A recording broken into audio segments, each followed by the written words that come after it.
dia rasa dari Tuhan selama menjalani pelayanan itu ya.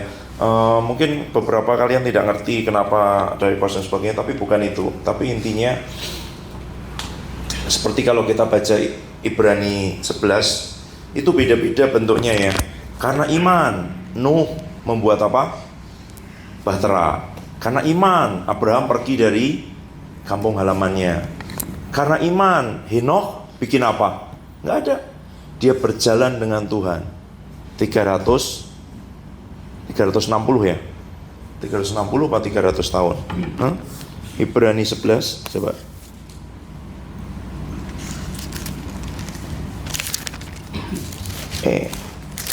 Ibrani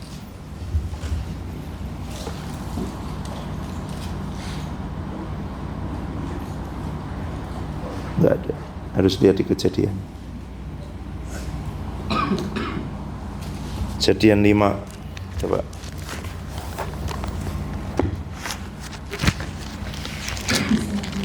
Hmm? 300. Setelah itu masih jalannya 365 ya. Hidupnya 65 tahun memperanakkan. Hidup bergaulnya 300 tahun. Umurnya 365 kan, tapi hidup bergaulnya 300 tahun. Henokh nggak ninggalin kampung halaman, nggak bikin bahtera ya kan. Ya hanya jalan dengan Tuhan 300 tahun. Udah ganti berapa presiden aja cuma 10 tahun ya. 2 periode.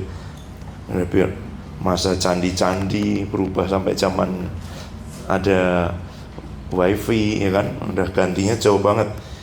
Intinya bukan apa yang dilakukan gitu loh, tapi apa yang Tuhan bilang, dan kemudian mereka percaya dengan apa yang Tuhan katakan dan mereka melakukan seperti yang Tuhan katakan.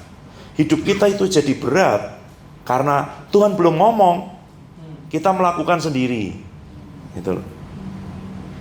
Kemarin saya ngobrol dengan 2 hamba Tuhan, cerita, kita ketawa-ketawa karena kadang kita itu merasa begini, Tuhan engkau terlalu lambat, coba aku tolong dulu, aku bantuin ini. Wah, kayak Tuhan ini kurang inisiatif ya kan.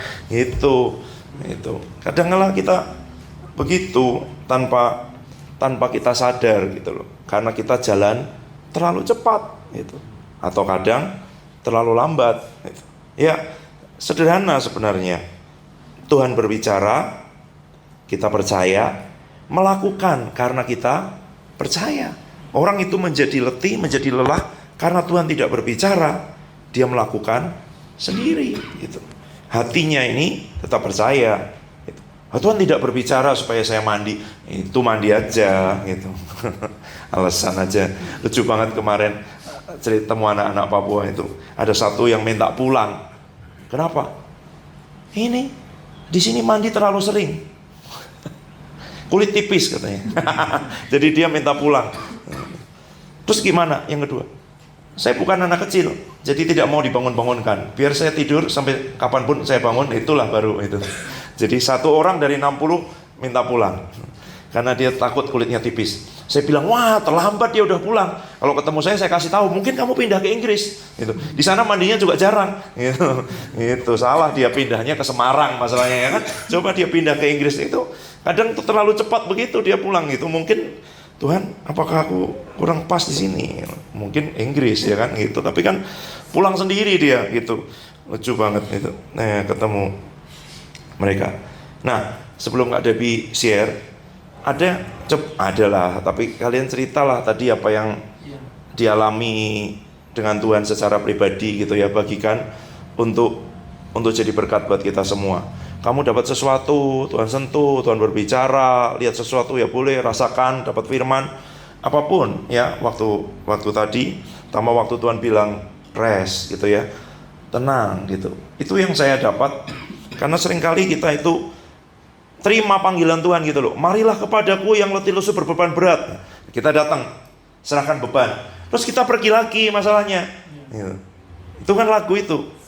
Kau datang dan pergi sesuka hatimu, gitu. Makanya capek, ya kan? Itu lagi. Karena kau datang dan pergi sesuka hatimu, dia bilang tinggal. Pasti, sederhana. Kalau capek, karena kamu pergi lagi. Marilah kepadaku letih lesu. Udah kuat nih Tuhan, ya kan? Tuhan kok masih kemah terus, aku udah mau jalan, gitu ya. Kamu jalan, nanti capek lagi. Datang. Itu. Karena waktu Tuhan belum bilang jalan, sudah jalan. Itu. Sebenarnya tidak rumit. Tapi untuk kita percaya bahwa kalau dia bilang jalan, itu pasti disertai, pasti disediakan. Dan kalau dia bilang tinggal, itu berarti memang baik. Memang diperlukan untuk itu. Nah gitu loh.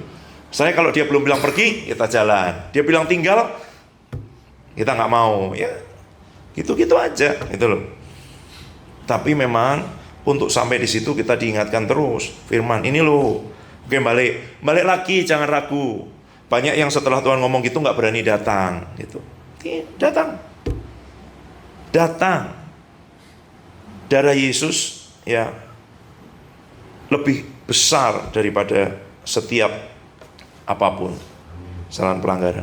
Itu harus menjadi dasar untuk datang lagi, supaya di situ terima apa? Mercy and grace, anugerah dan kemurahan tepat pada waktunya. Jadi kalau ada yang terlambat, bukan karena Tuhan terlambat, kita ini jangan-jangan nanti kalau aku makan dimarahin, ngambil aja lah, cuman 3 sendok ya daripada enggak datang gitu. Jadi orang yang kalau kalian lihat mengalami Tuhan, percaya dengan kebaikan Tuhan, sepertinya ada ketenangan damai sejahtera, itu bukan orang hebat. Itu orang yang tahu bahwa dia tidak mampu dan datang terus. Makanya dia dapat pertolongan terus. Wah, baik banget orang itu. Bukan, dia ngambil aja yang kita tidak berani ngambil gitu. Dia tahu Tuhan, wah ini aku tidak bisa. Aku datang. Lalu dia dapat apa? Mercy and grace. Mendapat pertolongan tepat pada waktunya. Dapat kemurahan gitu. Karena kuncinya cuma satu. Ya. Anugerah itu, kemurahan itu tidak bisa kamu bayar. Tidak bisa kamu raih. Bisanya kamu terima. Bagaimana terimanya? Percaya. Sampai ngerti bahwa oh iya Tuhan, sudah ada. Terus gimana? Gitu loh. Nah, nanti mungkin saya akan ngomong, tapi kira-kira begitu loh. Kita belajar semua ekspresi hubungan, kedekatan dengan Tuhan, mengangkat tangan, bersujud, tersungkur, ya kan? Menyembah, deklarasi, melompat, bersorak, mengaum, harus. Seperti tidak mungkin anak kecil belajar naik sepeda langsung belajar balapan. Nggak bisa kan? Orang balapan itu semuanya khusus. Menunduknya berapa derajat, helmnya supaya tidak itu, bahannya, sepatunya, bahan dari semua diperhitungkan. Karena 0,01 detik aja mempengaruhi. Tapi waktu dia belajar sepeda, ya dia harus belajar semua yang diperlukan, keseimbangan. Mungkin masih kadang dikasih roda bantuan itu. Waktu rodanya udah diangkat dia bilang, aku bisa naik sepeda gitu. Nanti orang yang sirkus pakai sepeda roda 1 bilang, gitu kok bisa naik sepeda. Ini loh naik sepeda roda 1 di atas tali, tangannya diangkat gini sambil mungkin main biola atau main harmonika atau apa, main seruling. Wow, dia bilangnya. Enggak, itu namanya pertumbuhan, ya kan? Tapi anak itu sudah bisa naik sepeda. Dia keliling di depan rumahnya, dia bisa disuruh ibunya beli apalah, Indomie di warung atau apa, di kompleks itu dia berani, ya kan? Alat bantunya udah dicopot, lama-lama dia kasih Indominya di plastik, di stang itu, terus dia angkat kedua tangannya.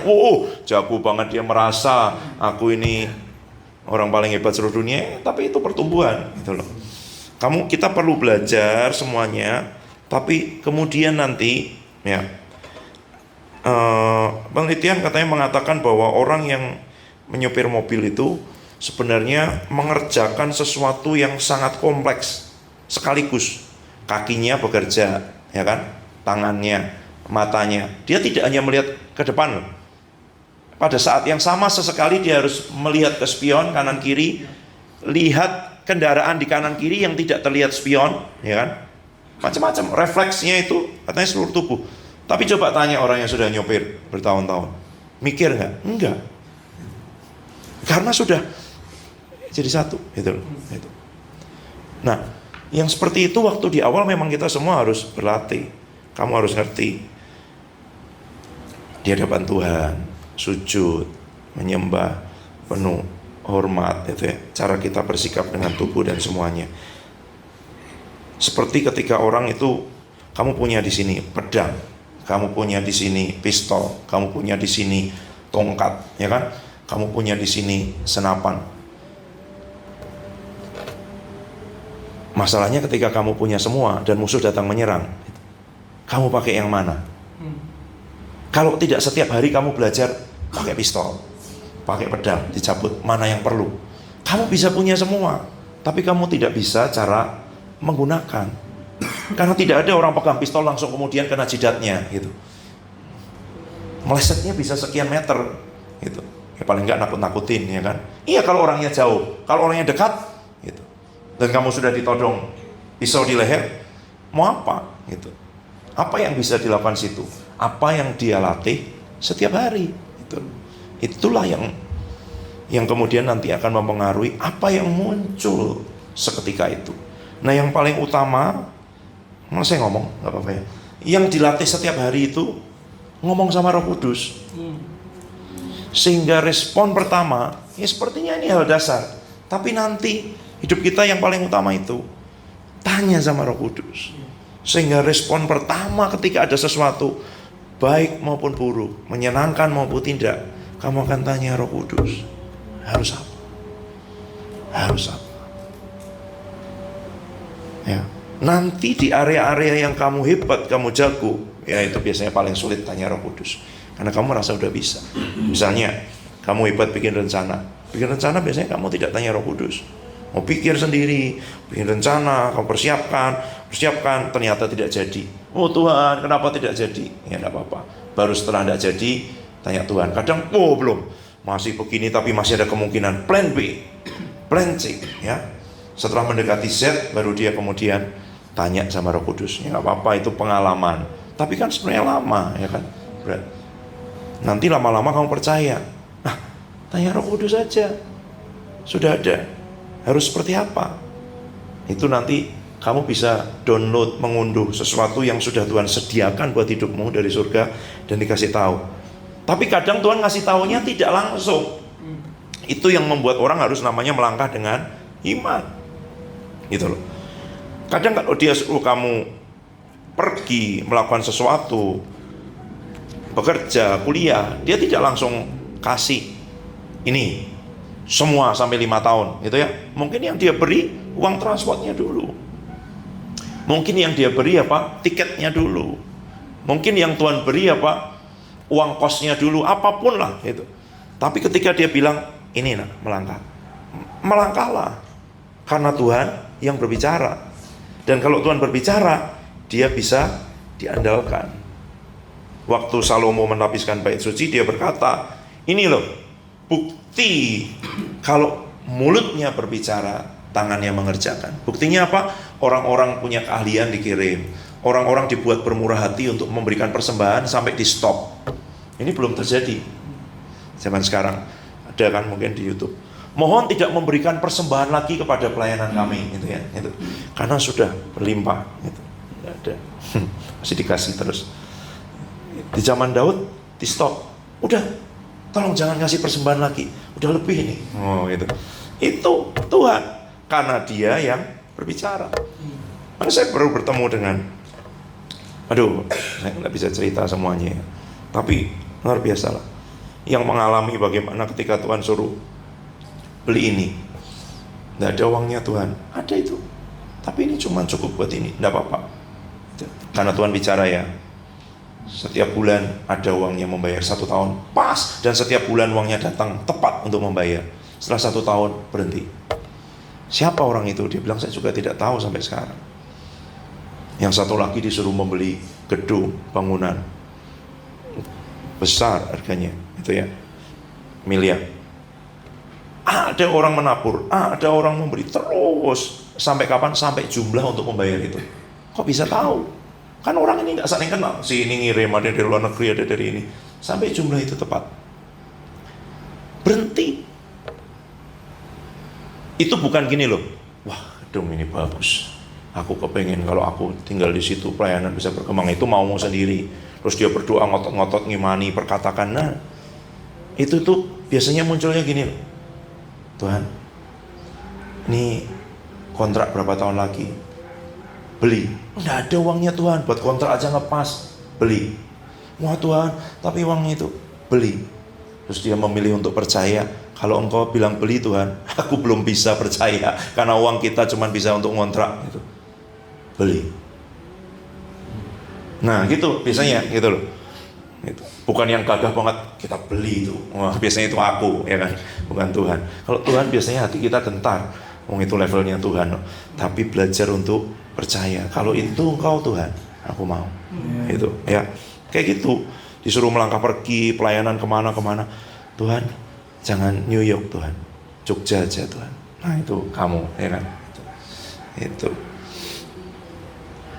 Nggak bisa aku Tuhan makan begini itu. Nah itu biasanya disuruh Tuhan begitu. Yang kepengen biasanya enggak gitu ya. Terus kamu bantul dulu, makan singkong dulu biar rendah hati. Ya, itu. Yang enggak bisa itu malah sana itu. Enggak apa-apa. Supaya kamu tahu kalau kamu makan burger itu aku, bukan kamu. Gitu-gitulah ya. Tapi alamilah, tanya hatinya, tanya terus, mau kenal, nanti itu tidak akan jadi berat. Semakin lama menurut orang yang tidak kenal itu sulit dan berat karena mereka tidak kenal gitu ya. Kamu bisa jalan bertahun-tahun tapi tidak ada yang berubah.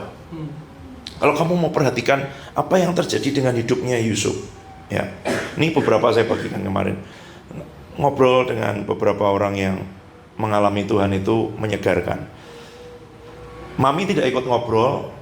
Dia memilih untuk berdoa di gua doa. Tapi selesai saya ngobrol, saya ceritain apa yang saya dapat dari dua hamba Tuhan ini.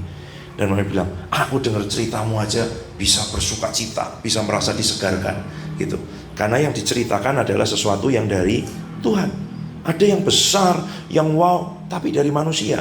Itu biasanya nggak terjadi apa-apa gitu loh. Buat kita mikir, buat kita. Tapi itu tidak dengar langsung. Saya dengar pengalaman si A, si B dengan Tuhan, apa yang terjadi, apa yang dialami. Luar biasa itu. Ikut bersuka cita gitu. Ikut bersuka cita.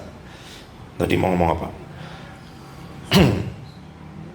Yusuf, bayangkan berapa tahun itu? 13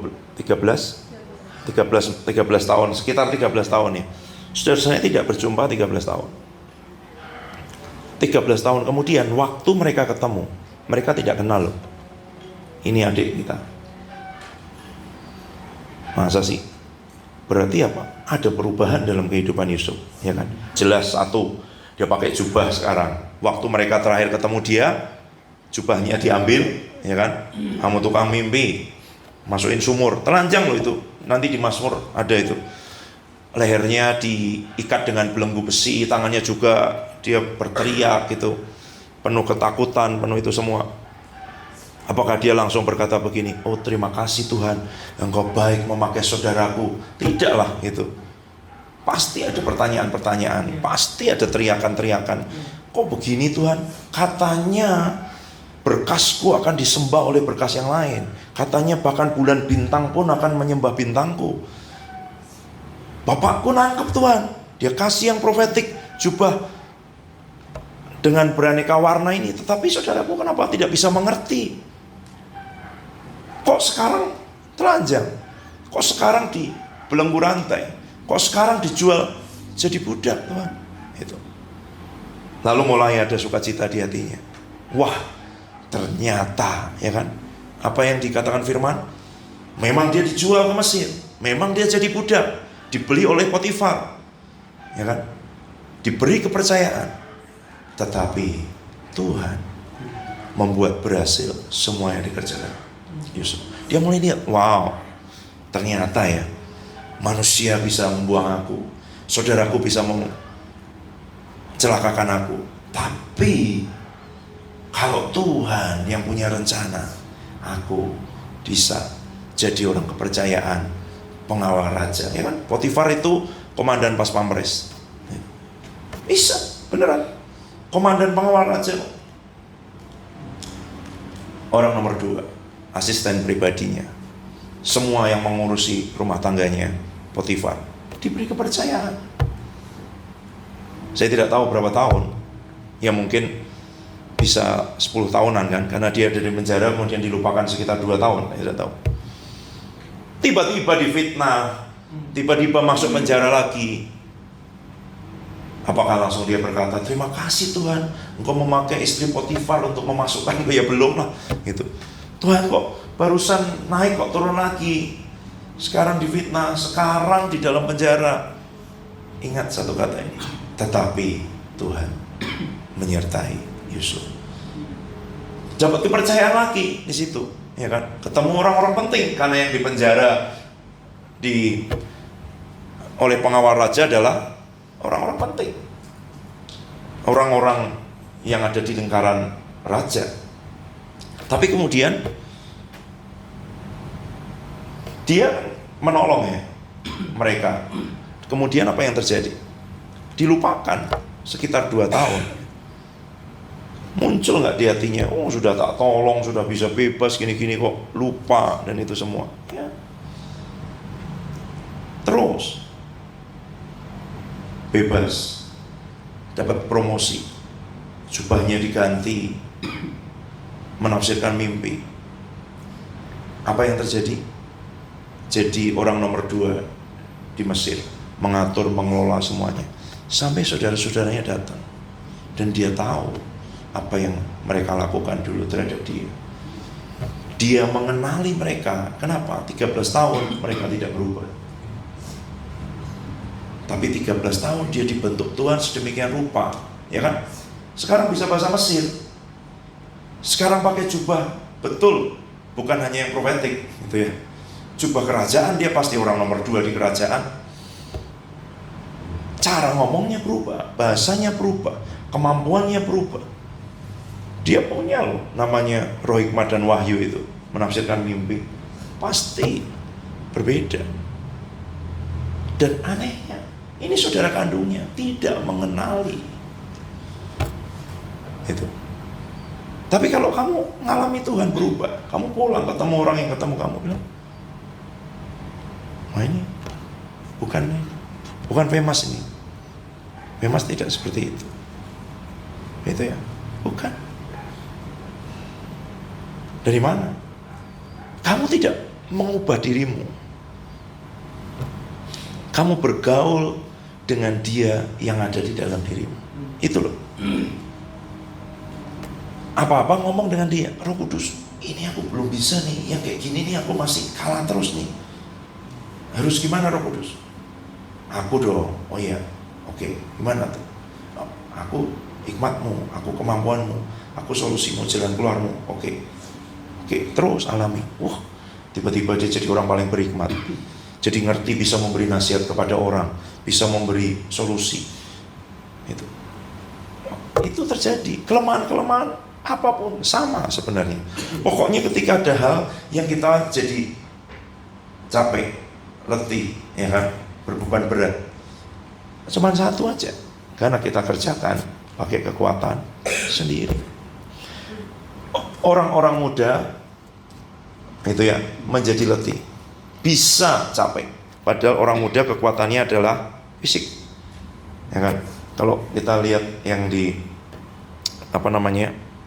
bagan yang dibuat itu, yang muda punya waktu, punya tenaga, nggak punya duit, ya kan.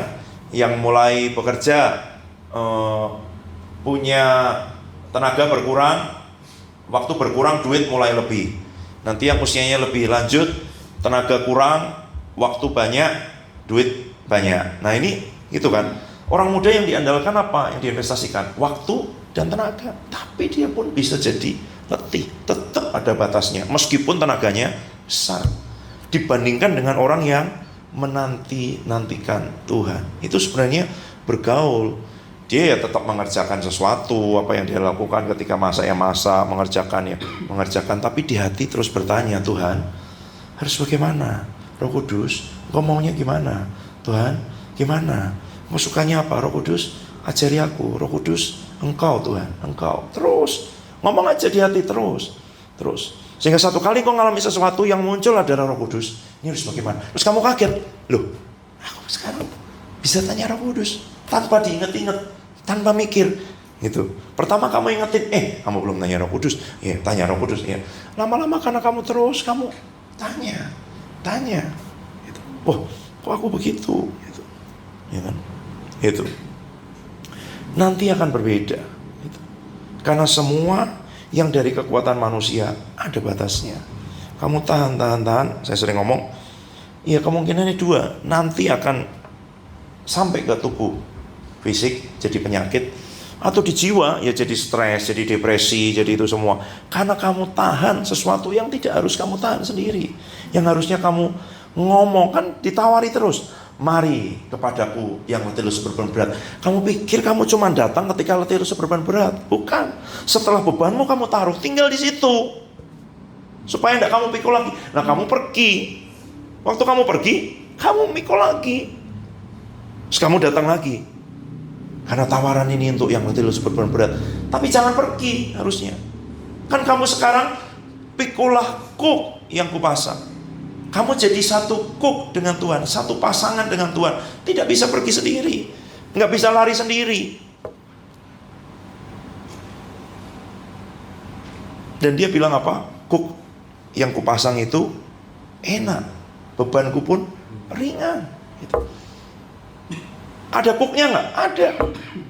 Tapi itu enak, ringan. Ada yang ngomong bahwa Tuhan Yesus kan dulu tukang kayu ya. Jadi dia belajar juga dari bapaknya bagaimana dia membuat kuk yang enak dan ringan, yang tidak melukai, nggak lecet, halus semuanya.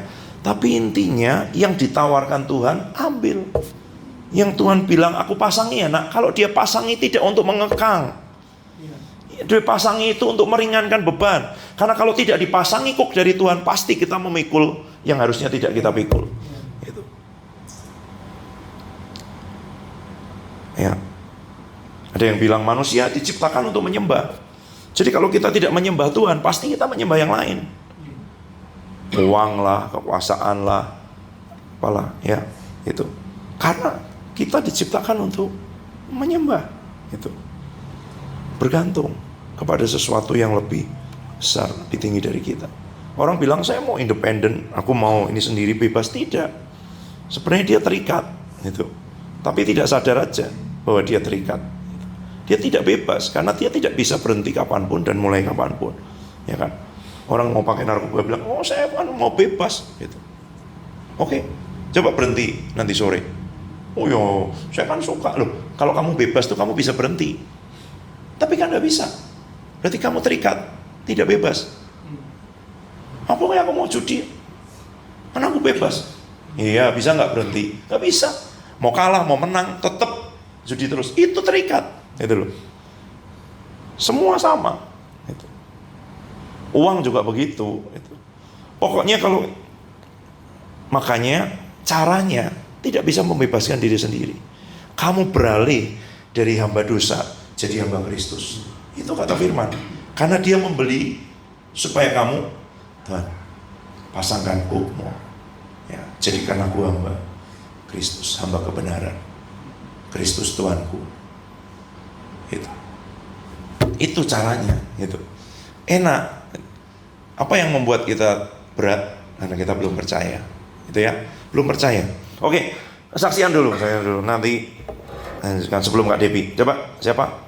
3 orang, 1 dulu yang kamu alami tadi pribadi supaya kita semua diberkati. Apapun lah, Tuhan ngomong sesuatu, lewat penglihatan boleh, rasakan sesuatu tubuh. Yuk, cepat. Come on. Langsung. 3, 1 dulu. Apa aja?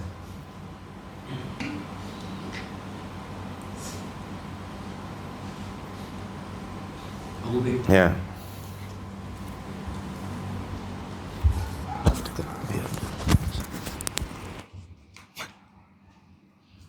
Oke, tadi pada waktu penyembahan itu memang kan di awal itu kita kan ini masuk yang baru ya, maksudnya ada kebenaran yang baru datang dengan kasih karunia, dan itu dari awal memang sudah merasakan.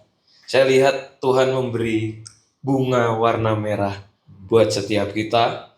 Itu Raja yang memberi bunga warna merah sangat mesra sekali, dan aku merasakan sesuatu sukacita besar karena dia Bapa yang baik, dia yang gak menuntut untuk melakukan sesuatu. Seperti tadi lagu tadi, you are perfect in all of your ways. Dia punya jalan-jalan dia sempurna, dan disitulah kebaikannya dinyatakan. Itu apa yang terjadi pun itu tidak terlepas, bahasanya Pak Adi, tidak terlepas dari kepedulian hati Tuhan. Aku di situ merasakan pelukan, merasakan seperti disegarkan. Ada itu bunga yang ditaruh, dia menyatakan dirinya sebagai mempelai. Mempelai itu tidak bisa terpisah dengan pasangannya. Seperti kalau kita lihat di sini ada Papi Mami, itu kan tidak pernah terpisah, dan dia gak pernah terpisah juga sama kita, ada di dalam kita. Dan disitulah safe place. Saya merasa safe, aman, merasa nggak terbeban, merasa nggak tertuntut, nggak apa, tapi nyaman sekali, enak sekali, dan sukacita dari Tuhan mengalir gitu, terlepas rasanya. Itu yang saya rasakan dari tadi ngalamin di sini tentang rest itu tadi. Oke. Ya. Langsung. Padahal itu pegang biar bisa. Nah. Oke, shalom semuanya. Nah. Yang saya rasakan tadi pada saat penyembahan itu, saya merasakan sukacita yang besar. Terus juga saya mengalami bahwa kayak itu ada sesuatu beban yang terlepas dari dalam diri saya. Dan di situ saya sangat bersyukur bahwa benar ketika kita datang untuk menyerahkan setiap beban yang kita pikul sendiri, Tuhan akan melegakan hal itu. Dan saya sangat bersyukur bahwa Tuhan benar-benar nyata dalam kehidupan saya. Dia begitu baik, walaupun ya seringkali anak-anak muda masih menggunakan kekuatan sendiri, masih memikul bebannya sendiri. Mungkin itu saja. Terima kasih. Thank you. Ya. Ada yang cium-cium sesuatu nggak? Bau ini ada? Gurih. Ada?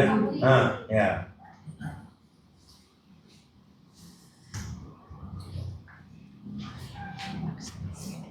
Oke, shalom. Oke. Nah, jangan jauh-jauh dari itu. Nah, itu karena belum terekam. Ya. Oke, tadi yang waktu Papi bilang ada sesuatu yang menghirup bau-bau, saya bersukacita sekali karena kayak seperti bau kopi seperti itu. Tapi itu kayak tidak bisa untuk menghilang, seperti itu kayak di sekelilingku itu ada terus seperti itu, nggak mau menjauh. Nah di situ saya kayak sukacita sekali, kayak menyenangkan seperti itu. Tiba-tiba saya dibawa ke taman bunga yang pokoknya itu indah sekali, dan saya kayak senang sekali di situ. Tiba-tiba di akhir itu Tuhan berbicara, aku mengkhususkan kamu seperti itu. Nah di situ saya langsung saya tidak bisa apa-apa, tapi Tuhan bilang mengkhususkan kamu. Ya aku memegang itu Tuhan, dan aku mau apa yang Tuhan mau seperti itu. Nah situ saya kayak seperti anak yang datang kepada Bapa, kayak bersukacita, kayak merasa dipeluk, dan di sekeliling saya itu seperti yang bau-bau tadi itu, bau kopi. Itu saja, terima kasih. Masih ada satu. Tadi tuh waktu penyembahan itu tiba-tiba Tuhan suruh nari. Aku masih belum nari, tapi tangan kananku ini nggak bisa diam gitu. Jadi dia terus bergerak. Jadi sampai 3 kali Tuhan omong, ayo nari bersama aku, katanya gitu. Pokoknya aku gak tahu, aku ikut aja, aku ikut Roh Kudus bilang ikut aliranku gitu. Terus aku langsung ikut nari. Tiba-tiba aku udah gak tahan, aku langsung sujud. Di situ aku langsung lihat bunga mawar juga sangat cantik dan bagus sekali, kayak wow gitu.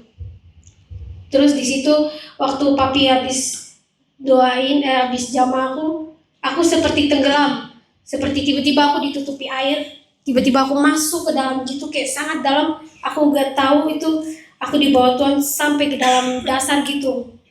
Itu yang aku rasain, papi. Kayak wow gitu. Thank you. Oke, Kak Debbie sekarang akan sharing apa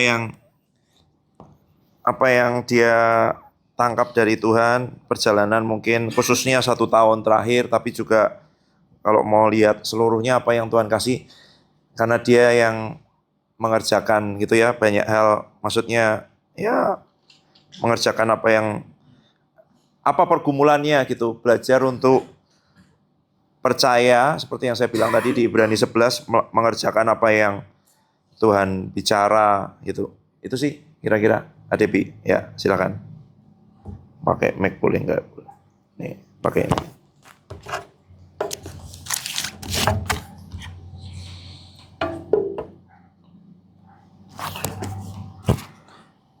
Yang Tuhan ajarin sepanjang perjalanan 3 tahun berarti. Begini teman-teman, dari semua tema dari 2023 sampai 2026, semua tema itu saya pandang itu bagi saya tema semua yang didapat, yang dibicarakan, yang disampaikan semua itu seperti musim, di mana waktu tema itu datang, misal kayak seperti tahun ini, Tuhan sudah menyediakan gitu. Tuhan sudah memberi, Tuhan sudah menyediakan. Tahun lalu Tuhan ingin memberi dan semuanya. Ada banyak yang kita lalui. Bagi saya itu adalah sebuah musim. Jadi waktu Tuhan menempatkan kita di musim itu, ada dari banyak kita coba keluar dari musim itu. Jadi waktu dia berkata, sekarang aku menyediakan buat kamu seperti tahun ini. Waktu kita tahu itu musim yang baru yang untuk sama-sama kita lalui bersama dengan Tuhan. Namun ada banyak, termasuk saya, mencoba melakukannya dengan kekuatan. Mencoba masih berusaha untuk berjalan dengan Tuhan. Mencoba berusaha dengan kekuatan sendiri, dengan pikiran sendiri, dengan jiwa, dengan semua yang ada. Berusaha untuk melalui musim ini dengan kekuatan dari diri sendiri. Gitu. Padahal setiap tema itu adalah musim yang sedang Tuhan berikan buat kita. Tuhan berikan buat kita, Tuhan letakkan kita di dalam situ untuk ngajarin. Sebenarnya satu hal lagi yang aku tangkap, bahwasannya Tuhan sedang mau memasukkan kita, membuat kita seirama dengan apa yang dirindukan hatinya. Jadi waktu dia bicara tentang hosting the presence, dia bicara tentang shifting, dia bicara tentang Tuhan mau memberi, dia bicara tentang Tuhan sudah menyediakan. Dia sedang mau menyelaraskan kita dengan kerinduan hatinya. Kita terus berdoa, kita terus merindukan yang di surga turun. Yang di surga jadi di bumi. Di bumi seperti di surga. Jadi setiap tema, setiap musim yang Tuhan berikan itu, dia sedang menyelaraskan kita dengan apa yang di surga turun ke bumi. Persoalannya adalah waktu kita melalui atau menjalani satu tema dari tema yang lain, satu musim dari musim yang lain, kita setelah dapat itu tapi berusaha melakukan dengan kekuatan sendiri. Jadi benar, kalau setiap gereja, setiap persekutuan, setiap uh, institut apapun yang setiap tahun dapat tema yang baru, bagi saya pribadi bahwa tema itu bukan tema besar yang harus kita, oh iya tema besar tahun ini seperti ini. Enggak. Tapi itu adalah musim di mana Tuhan yang dari surga mau dicurahkan ke bumi. Namun sekali lagi bagaimana itu kita lakukan waktu kita ada di sini. Begitu. Pergumulannya sangat banyak kalau bisa dibilang seperti itu ya teman-teman. Tapi aku menyadari bahwasannya semua yang dilakukan ini adalah bukan tentang siapa yang hebat dan siapa yang mampu. Karena sepanjang perjalanan ini, kita semua yang terlibat di Salatiga, kita semua yang melayani, baik yang ada di STT dan di Salatiga, semua yang sedang kita kerjakan, kita sedang mencoba. Dahulu, sebelum dapat pengertian sekarang, kita sedang mencoba untuk terus meraba hati Tuhan. Meraba hati Tuhan. Tanpa mengerti bahwasannya, kenapa harus mencoba? Sekarang, pewahyuan yang sekarang itu jauh lebih luar biasa. Kita tidak perlu seperti berusaha untuk mencoba menyenangkan dia. Karena ternyata kebenarannya dia yang sudah lebih dulu melakukannya buat kita. Jadi perjalanan 3 tahun itu adalah perjalanan, pergumulannya adalah aku berusaha untuk mencoba menyenangkan Tuhan. Waktu dapat sesuatu dari Tuhan, seperti menyembah di Pancasila, berdoa bagi kota dan semuanya, berusaha gitu. Sebelum dapat pengertian yang sekarang bahwa berdoa atau menyembah dari atas ke bawah, dari posisi yang Tuhan sudah berikan buat kita. Dahulu disitulah persoalannya. Bagaimana caranya menarik Tuhan turun. Nah, itu yang sebenarnya kegagalan-kegagalan yang dialami. Tapi saya bersyukur Tuhan tidak memandang itu sebagai kesalahan. Karena ini anak yang sedang dibawa atau diselaraskan dengan hatinya. Makanya tema dari tahun ke tahun, ke tahun, ke tahun. Terus tema-tema itu sedang membawa saya pribadi melihat apa yang terjadi di Salatiga. Dia sedang mau menyelaraskan seluruhnya. Kehendaknya yang ada di surga yang sudah dia sediakan. Itu turun jadi di Salatiga. Efesus 2 ayat 10. Karena kita ini buatan Allah. Diciptakan dalam Kristus Yesus. Untuk melakukan pekerjaan baik yang dipersiapkan Allah sebelumnya. Ia mau supaya kita hidup di dalamnya. Ini kebenaran yang kuat sekali buat saya. Karena dahulu sebelum, kalau kamu bisa lihat ayat 8 dan 9. Sebab karena kasih karunia kamu diselamatkan oleh iman. Itu bukan hasil usahamu tetapi pemberian Allah. 9. Itu bukan hasil pekerjaanmu. Jangan ada orang yang memegahkan diri. Inilah proses perjalanan yang saya alami dan kita semua bareng-bareng kerjakan, terutama yang ada di Salatiga gitu. Dahulu sebelum mengerti apa arti kasih karunia, anugerah, ya, mencoba melakukan semua dengan apa yang kita bisa. Seluruh ide, seluruh kekuatan. Nah, itu yang aku bilang tadi. Kalau Tuhan sudah memberi musim yang baru, jangan coba keluar dari musim itu untuk melakukan pekerjaan lain. Kalau Papi tadi jelaskan, cook gitu. Dia memberikan cook yang enak, yang lembut. Supaya apa? Supaya kamu diselaraskan berjalan dengan dia. Sama juga waktu masuk di dalam musim itu, waktu kita berjalan di musim itu yang kita sebut tema setiap tahun. Itu yang sedang dia beri buat kita. Itu yang sedang dia selaraskan buat kita. Jadi dahulu sebelum tahu kasih anugerah, tahu, tapi jadi rema, jadi perenungan yang kuat dan besar itu belum.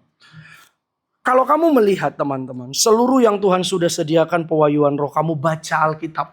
Seluruhnya adalah bagaimana pesan Tuhan itu semuanya harus terjadi dan tergenapi. Tapi setiap bagiannya belum tentu dibukakan buat kita. Karena itu ini perjalanan. Nah, sama dari tahun ke tahun, waktu melakukannya dengan kekuatan sendiri, ya, mendapatkan pujian itu sesuatu yang meneguhkan. Artinya, wah, sekarang kita sudah benar nih di jalan ini. Dahulu gitu. Karena masih coba melakukan dengan kekuatan sendiri, makanya bisa bermegah karena kekuatan sendiri. Padahal semuanya itu atas dasar karena Kristus sudah melakukannya buat kita. Nah, sampai pada akhirnya ayat 8 dan 9. Hasil usahamu bukan hasil usahamu tetapi pemberian Allah. Bukan hasil pekerjaanmu, jangan ada orang yang memegahkan diri. Dahulu memang melakukannya buat itu. Bisa bermegah, bisa bersaksi dengan walaupun kita tanpa sadari pasti ada kesombongan di situ. Tapi sewaktu Tuhan ubahkan di tahun ketiga. Karena kita ini buatan Allah, diciptakan dalam Kristus Yesus untuk melakukan pekerjaan baik yang dipersiapkan Allah sebelumnya. Berarti seluruh tema 3 tahun yang lalu yang kita jalani, yang kami jalani, yang sama-sama kita lakukan di Salatiga adalah pekerjaan baik yang Allah sudah sediakan. Untuk kita kerjakan, untuk kita lakukan. Namun proses yang kita alami, satu, apakah itu salib atau itu adalah kebodohan kita. Gitu. Karena pekerjaan Allah yang sudah disediakan buat kita harus kita lakukan seperti yang Dia mau. Itu kenapa waktu kuk itu dipasang di musim yang sedang kita berjalan sekarang, jangan coba untuk keluar dari musim itu. Kalau sebelum Dia bilang keluar, jangan pernah keluar. Karena waktu kita keluar, kita sedang melepaskan kuk itu. Dan kita akan keluar dan tidak selaras dengan hatinya. Perjalanan 3 tahun ini teman-teman adalah di tahun ketiga ini aku melihat dan merenungkan bahwasannya iya, seluruh yang Tuhan sediakan pekerjaan-pekerjaan baik itu dari kita memulai di sekolah-sekolah, memulai untuk dapur umum, memulai untuk youth camp, memulai untuk holy ground setiap bulan. Saya percaya itu adalah pekerjaan baik yang Tuhan sudah sediakan sebelumnya. Tapi waktu kita belum ada di dalam Kristus dan masih melakukan dengan semua yang kita bisa, itu masih pekerjaan kita sendiri. Masih pekerjaan kita sendiri. Tapi waktu kita sudah mengerti bahwa kita di dalam Kristus, Kristus di dalam kita. Kita tahu itu semua. Kita diciptakan di dalam Kristus sebagai ciptaan yang baru sekarang ini. Tuhan sudah menyediakan pekerjaan-pekerjaan yang sudah Dia siapkan sebelumnya untuk kita. Yaitu teman-teman yang aku bisa sampaikan buat kita. Jadi setiap musim yang sekarang kamu sedang alami, musim yang ini, jangan coba lalui dengan kekuatan sendiri. Jangan coba lalui dengan hikmat dan kemampuan sendiri. Jangan coba untuk menyimpulkan dengan kesimpulan sendiri. Karena Bapa membawa kita sejauh ini, Tuhan membawa kita sejauh ini untuk supaya apa yang di surga itu benar-benar dialami di bumi ini. Karena tidak mungkin kamu cuma mau mengalami surga sedangkan yang punya surga ada di sini. Di dalam. Mau mengalami surga yang di atas sana. Tapi yang punya surga di dalam sini. Gitu. Dahulu kita melakukan semua dengan kekuatan sendiri. Banyak sekali yang rusak, yang gagal, yang stres. Semuanya pergumulan-pergumulan. Bagaimana harus bisa mengikuti jalannya Tuhan ini seperti apa. Apalagi di masa-masa kamu tahu musim shifting itu.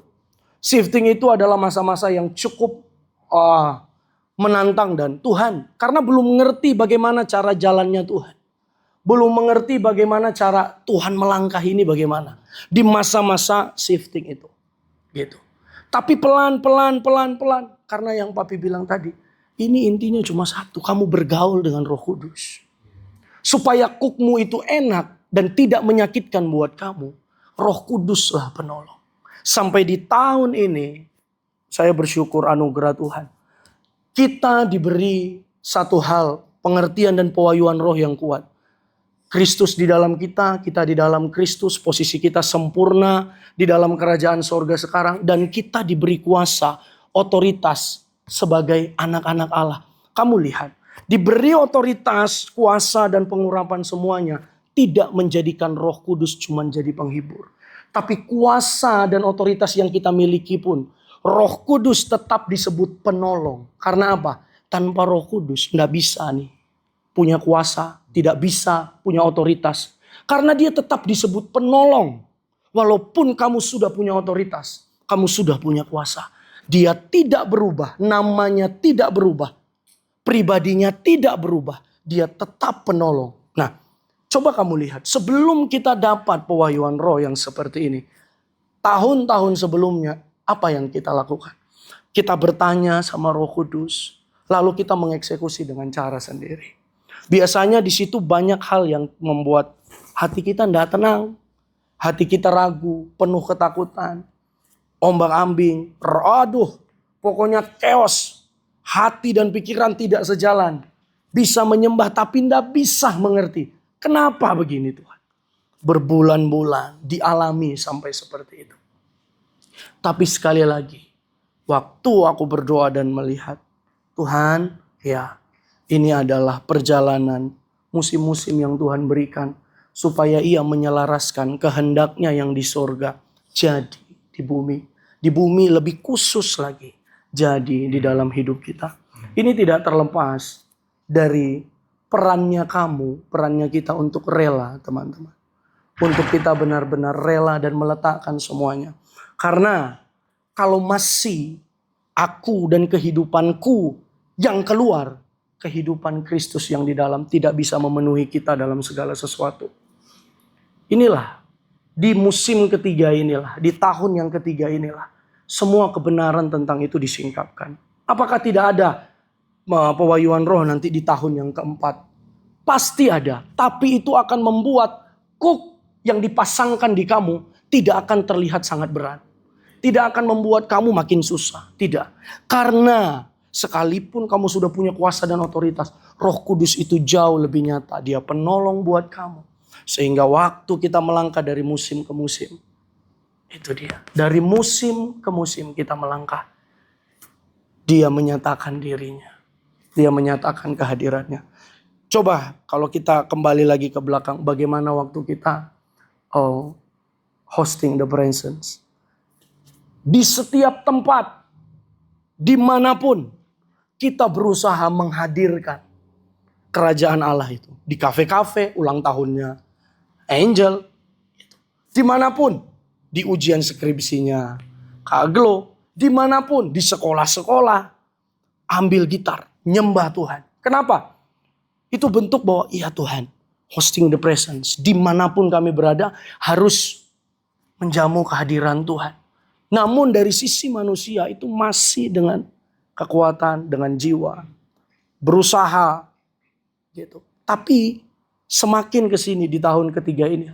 Kenapa harus berusaha untuk melakukan itu? Padahal ini hanya tinggal soal hubungan kita dengan Tuhan. Pewahyuan roh yang seperti ini teman-teman. Yang memang harus terus digumuli. Yang harus terus kamu makan dan kamu perkatakan buat hidupmu. Buat hidup kita.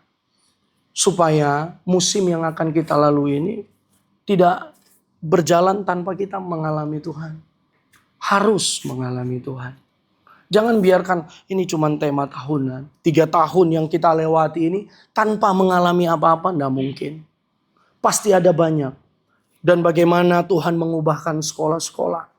Guru-guru juga bicara hal yang demikian. Gitu.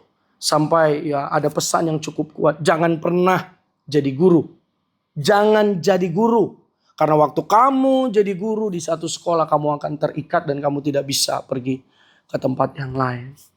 Itu pesan Tuhan yang sangat kuat yang disampaikan buat aku terutama. Gitu. Dan sampai hari ini teman-teman, apa yang menjadi isi hati Tuhan? Bagaimana seharusnya yang Tuhan rindukan? Itu yang sedang tanya terus, rindukan terus. Inginkan terus. Tuhan harus seperti apa? Ini musim berikutnya ini harus seperti apa? Ini harus bagaimana Tuhan? Bapa, kami percaya Tuhan sudah menyediakan. Engkau sudah menyediakan Tuhan. Bapa, tolong kami bagaimana caranya Tuhan. Ini cuma soal hubungan teman-teman. Dahulu beberapa tahun lalu mungkin hubungan kita dengan Tuhan masih berusaha. Kita datang ke Tuhan. Tapi kalau Ibrani 1 bilang tidak. Dia yang berusaha untuk datang ke kita. Dia yang melakukan semuanya. Dia yang menyatukan kita dengan dirinya. Dan usaha manusia tidak ada di situ. Dan sekarang jangan coba-coba keluar dari musim yang sudah dia tetapkan buat kamu. Jangan coba keluar dari situ dan melakukan semua hal di luar itu dengan kekuatan dan kerinduan hatimu. Waktu dia berkata, jalani ini. Jangan pernah keluar dari hal yang sudah dia tetapkan. Jangan. Karena supaya apa yang di hatinya jadi tergenapi di hati kita. Roh Kudus yang menolong. Begitu. Tuhan Yesus memberkati. Terima kasih Kak. Thank you. Oke, udah di sini. Oke. 3 tahun perjalanan Oikos ada di kota Salatiga, dan di tempat ini kalau yang disingkapkan Tuhan di Mami agak beda sama Kak Debbie, karena kan ini urusan pribadi personal kita sama Tuhan. Saya bersyukur, hati saya sangat bersuka cita. Saya tidak merasa yang dulu-dulu adalah sebuah kegagalan. Buat saya tidak. Karena kita itu mengenal Tuhan kan terus semakin disingkapkan, dan semakin disingkapkan. Anggap aja lah, dulu memang masih harus pakai bantuan roda kanan kiri kok. Karena memang nggak bisa naik sepeda. Harus pakai kanan kiri ditambah. Kalau enggak nanti jatuh. Yaudah toh, pakai dulu toh. Tapi semakin canggih, Mami semakin cepat naik bisa. Bisa. Mulai dilepas. Satu sebelah. It's okay kan? Sekarang agar setiap kali mau jatuh ke kanan, miringin ke kiri karena masih ada roda tambahannya. Ya kan? Makanya tersebut roda 3. 1, 2 sama samping sini dikasih 1, 3. Wah, sudah mulai bisa, keseimbangannya bagus. Roda yang sebelahnya dicopot dong. Tinggal roda 2 aja. Wah, sampai nanti akhirnya Mami ngetril dikit. Cit gitu kan. Keren banget. Penyingkapan dari tahun pertama sampai saat ini kita di tahun ketiga. Itu adalah proses dari seorang Bapa di surga yang mengajari Mami bagaimana untuk mengenal pribadinya, bagaimana Bapak di surga menyatakan dirinya dan memperkenalkan dirinya buat Mami. Jadi buat Mami bukan sebuah kesalahan. Kalau toh pun harus berdoa hosting the present, memang itu tema dari Tuhan kok. Dan memang waktu itu caranya seperti itu, ya udah tuh. Dan aku melakukannya dengan suka, dan Tuhan itu begitu sangat baik. Walaupun kita ini dalam tanda kutip setiap kali mengerjakan sesuatu tidak pernah bisa sempurna. Karena waktu dulu, ini aku ngomongin dulu ya. Karena kita belum sampai ke yang sekarang. Christ live in me. Hidupku bukannya aku lagi, tapi Yesus dalamku. Kita semua tahu, Yesus sudah mati buat aku. Terus, tapi kamu tahu nggak sejauh mana kamu dan aku tahu bahwa Yesus yang sudah mati di atas kayu salib, mati buat kamu, mati buat aku, dan Yesus yang naik ke surga supaya kamu dan aku punya rumah di surga sana. Dia itu sekarang juga tinggal di dalam saya. Kamu tahu nggak rahasia besar ini? Kamu menikmati enggak di dalam hidupmu? Kalau di dalam dirimu itu ada Yesus. Yesus yang kamu sembah. Yesus yang kamu layani. Kalau kamu belajar di STT nanti sampai 4 tahun. Selama 4 tahun itu pengalamanmu sama Yesus yang ada di dalammu itu sejauh mana? Anggap? Jelas? Jadi kalau dulu memang waktu awal hosting the present kita berdoa persiapan atmosfer. Kalau kita mau pelayanan di luar kota, sapu bersih dulu semua. Apakah terus kita memandang remeh itu enggak penting? Enggak. Sekarang aku tanya Roh Kudus, kan udah tahu ada Roh Kudus. Aku semakin mengerti bahwa ada Tuhan loh di hidupku ini. Dia di dalamku loh, di dalam aku. Ya sekarang gue nanya dong. Wah ini gimana nih? Bersih-bersih enggak? Sapu bersih enggak? Atau apa enggak? Atau ya kan? Terus kenapa masih ada doling di STT Sangka Kalah? Kalau memang ada Yesus di dalamku, sudah selesai? Enggak kok, Tuhan yang mau kok. Kalau itu Tuhan yang mau ya lakukan dong. Kenapa masih ada doa siang? Punya story Tuhan yang mau. Kita waktu itu doa puasa ya Kak Uci ya. Udah mau selesai. Terus Tuhan bilang, Aku suka sekali loh dengar pujian penyembahan siang-siang kayak gini. Aku suka sekali loh. Kalau kamu kenal, kamu punya hubungan yang baik dengan Tuhan, bahasa-bahasa kayak gitu tuh kamu pasti nangkep maksudnya apa. Berarti dia pengen kan ada doa siang. Kecuali kalau orang yang ngomong ini bukan orang yang penting dalam hidupmu, bodoh amat. Lu siapa sih? Enggak, gua males ngantuk tidur, lu akan tidur. Karena orang itu enggak penting buat hidupmu. Jelas ya? Kita kenapa ada doa siang? Ini udah tahun ke-7 Mami dan Papi di STT Sangkakal. Masih ada doa siang. Mau tema berganti masih ada doa siang. Kenapa? Karena itu lahir dari hatinya Tuhan. Dia yang mau. Lah kau kira kalau tiap hari doa siang itu dengan kekuatanmu? Enggak bisa. Ada waktunya, males banget doa siang. Tapi kamu harus tahu dong, ada Roh Kudus, ada Tuhan Yesus di dalam diri kita. Dia yang akan menolong kita, dia yang akan memampukan kita, yang bekerja di dalam diri kita. Untuk kita bisa berdoa itu aja Roh Kudus kok. Mami sampai ngerti hal ini ketika Mami berdoa terus berdoa. Dia ngomong, aku enggak mau Beto Tuhan, aku enggak ngerti lagi berdoa. Bagus. Aku tunggu kamu Mel ngomong, aku sudah enggak bisa lagi berdoa. Karena disitulah Roh Kudus yang akan mengajari saya berdoa. Dia yang akan berdoa through me, melalui saya.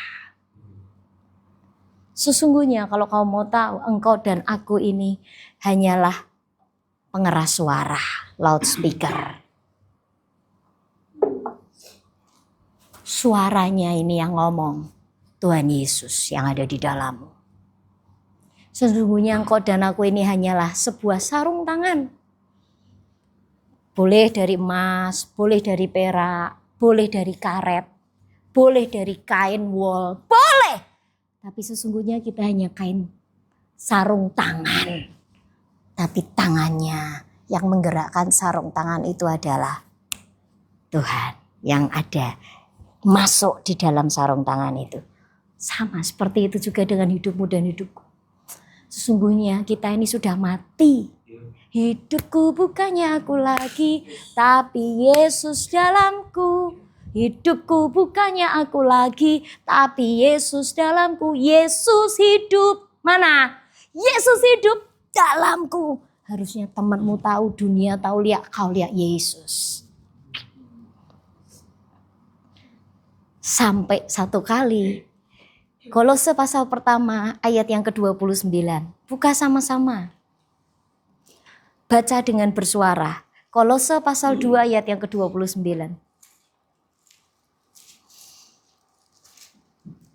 Kolose pasal yang pertama ayat yang ke-29. Yang sudah ketemu katakan yes. Oke, baca sampai telingamu sendiri dengar suaramu. 1, 2, 3. Dialah yang mensucikan dan bergumulkan dengan segala tenaga sesuai dengan kuasanya yang bekerja dan kuat. That's why I work and struggle so hard, depending on Christ's mighty power that works within me. Untuk itulah aku bekerja, work and struggle, menghadapi kesulitan. Wah, berat banget Tuhan, berat banget. Tapi itu depending. Kamu tahu depending. Depending on Christ, depending tuh gini loh. Nyandar. Semua kekuatanmu kamu kasih ke tembok ini namanya depending. Ya. Ini tembok kan? Mami nyandar. Nah ini namanya depending. Kakiku ndak menumpu kekuatanku, tapi ini tembok ini tempat aku menyandarkan semua bebanku ke sini. Itu namanya depending. Ya, lanjut. Pinjam bentar ya. Ini kursi warna merah aku taruh di sini. Ya. Berat badanku sekarang aku tumpu pakai kakiku. Tapi aku work hard. Depending on Christ. Kristus ini kayak bangku merah yang tak dudui. Sekarang semua kekuatanku bersandar di kursi. Biar kamu lebih percaya kakiku tak tekuk, tak sandarin sini. Aku bekerja, work. Mencet-mencet. sorry aku nggak bisa main keyboard ya bro. Contoh, work, bekerja nggak? Work. Tapi kalau Yesus yang main di dalamku, pasti lebih apik lagi musiknya, suaranya. Ngerti nggak? Jelas. Bukan berarti lu dan gua males bro, nggak ngapa-ngapain. No, kerja aja. Tapi kalau kamu percaya Kristus yang ada di dalammu yang bekerja, waktu kamu melakukan sesuatu pekerjaan apapun itu, dia bekerja depending on Christ. Kamu pekerjaanmu semua tuh nyandar sama Kristus. Lalu karena kamu bisa nyaman, duduk bersandar, kuat. Dan Kristus itu mengalir through you, melaluimu. Jadi sambil kamu main musik, kamu nyangkol-nyangkol di pertanian, kamu lakukan apapun itu, semuanya Kristus yang mengerjakan. Bayangannya kayak tadi mami main keyboard. Hanya karena mami gak bisa main keyboard aja sih. Jelas. Tapi semuanya Kristus. Ininya Kristus karena kekuatanku sudah kududukkan di sini. Jadi ketika aku main pun aku bisa santai dan menikmati. Itu pun Kristus yang mengerjakannya. Jelas. Sampai ke detail itu. Jadi salah kalau dibilang kamu semakin cinta Tuhan, kamu semakin kenal Tuhan, tapi kamu semakin malas dan tidak mengerjakan apapun. Salah satu bukti nyatanya adalah Paulus. Kolose pasal 1 ayat 29 yang kita baca, ini yang tulis suratnya Paulus buat jemaat Kolose. Aku bekerja sangat keras. Siapa yang mau membandingkan dirinya dengan Paulus? Ngeper banget aku sama Paulus. Kenapa? Karam kapal berapa kali? Kalau kamu baca kan, dicambuk berapa kali? Sampai dia harus terkaram kapal di tengah lautan berapa kali, berapa hari. Terus dia sampai enggak makan, kelaparan, telanjang, dipukuli, mau mati dia dirajam batu. Siapa yang berani bilang Paulus malas? Dengan semua kalau kita lihat pengorbanan Paulus yang dahsyat, keluarlah ayat ini. I work and struggle so hard depending on Christ, mighty power that works within me. Jadi Paulus gak bisa bermegah, nih lo gua nih lo, nih lihat. Memang dia ngomong sih di Galatia atau Efesus ya. Nih lihat nih ada tanda-tanda Kristus di tubuhku. Karena bekas dirajam batu, bekas dicambuk, bekas dipukul ya. Tapi dia bersuka cita karena kalau sampai dia dirajam batu dan masih setia mengabarkan Injil. Walaupun dia mau mati dan masih setia mengabarkan Injil. Itu karena Yesus di dalamnya yang mengerjakan itu semua. Manusia mana sih yang tahan dihantam kayak gitu dan dia masih tetap setia. Kalau tidak Yesus yang mengerjakan hidup Paulus. Kita adalah Paulus-Paulus di zaman generasi kita saat ini. Christ live in you, Christ live in me. Kalau kita bisa mengerjakan semuanya, itu yang mengerjakan karena Kristus yang hidup di dalam kita.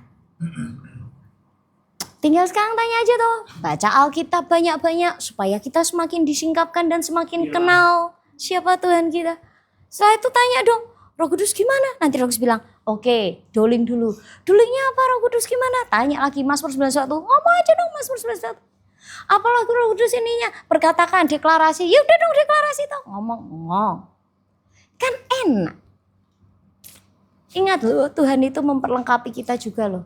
Dengan banyak senjata yang tadi Papi bilang. Sekarang kita tinggal tanya tuh. Kita kan gak tahu musuh kita. Tapi Roh Kudus tahu. Musuhmu ini, terus gimana Tuhan melawannya, pakai senjatanya apa? Senjatanya ini, cara gunainya senjatanya gimana Tuhan, gini. Selesai. Itulah kenapa kita setiap hari perlu berjalan dengan firman dan roh. Ya. Jadi aku bersuka cita sekali karena semakin hari dia semakin menyingkapkan banyak hal dan semakin hari hidup kita semakin ringan dan penuh dengan sukacita karena kita tahu ada Kristus di dalam diri kita. Ya, itu aja deh. Nanti next aja yang itu lagi lebih dalam lagi nanti aja.